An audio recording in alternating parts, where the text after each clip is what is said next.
En redescendant de la tour, Roselyne découvre une porte cachée dans l'ombre de l'escalier. Mais elle essaya en vain de l'ouvrir. Qu'y a-t-il donc derrière? Ernestine prit un air pincé.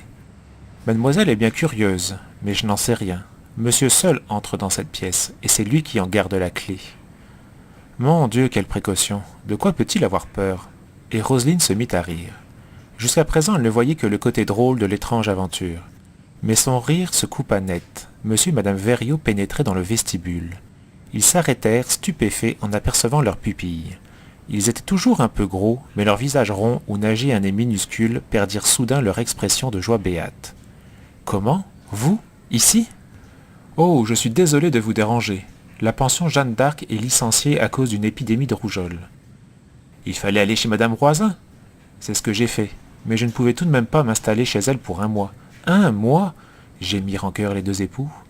Décidément, la présence de Roselyne ne les réjouissait pas du tout, et ils échangeaient des regards affolés, cherchant sans doute un moyen de se débarrasser de ce fardeau encombrant. Cet accueil plutôt froid n'attrista pas Roselyne. Elle était assez modeste pour ne pas croire ses charmes irrésistibles, et sa robuste gaieté s'accommodait fort bien de la mauvaise humeur des gens. Puis elle trouvait que les événements devenaient de plus en plus palpitants. Que machinait donc monsieur et madame Verriot pour désirer à ce point rester seuls? Le dîner fut morne, la veillée courte dans la pénombre du salon où brûlait un feu anémique, tandis qu'en dehors le vent hurlait. On installa Roselyne dans la plus haute chambre de la tour, et la fillette ne tarda pas à s'endormir, bercée par l'immense rumeur du vent. Le lendemain, son tuteur la fit venir dans le salon et lui parla d'un air grave. « Mon enfant, j'ai écrit madame Roisin pour qu'elle vous prenne en pension chez elle jusqu'à la fin de votre congé, car nous ne pourrons pas vous garder plus longtemps ici.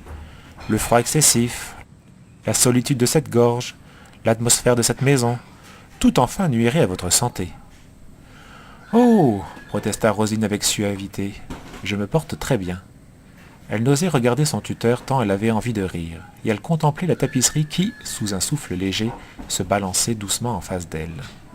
Il n'y a pas que votre santé en question, il y a aussi votre travail. Ici, vous ne ferez rien que perdre votre temps. Le courant d'air qui agitait la tapisserie ayant cessé, celle-ci avait repris son immobilité, et Roselyne détourna les yeux. Vous comptez donc rester longtemps encore à la solitude, puisque vous me confiez madame Roisin. Nous avons encore beaucoup d'affaires à régler. Enfin, ça ne vous intéresse pas. Et si cela m'intéressait pourtant, songeait Roselyne en s'éloignant. Le manoir et les quelques terres que je possède aux environs sont bien à moi, et je ne suis plus une petite fille. Pour se distraire, elle sortit dans le jardin qui s'étendait au-delà d'une cour étroite percée d'un puits. Ce jardin méritait à peine son nom. C'était un fouillis d'arbres et de buissons qui montaient à l'assaut de la vieille tour. Roselyne eut vite fait le tour de son domaine, qu'emprisonnait de hautes murailles. Et, pour voir le paysage environnant, elle dut se résoudre à grimper dans un sapin, ce qui était contraire à ses principes de jeune fille bien élevée. Elle n'aperçut que d'autres arbres et le jet blanc d'un torrent. Au-delà, c'était toujours la montagne immuable. Brrr, quelle charmante résidence! J'ai bien envie de la fuir un peu. Elle rentra, mit son manteau et allait sortir, lorsque madame Verriot lui barra le passage.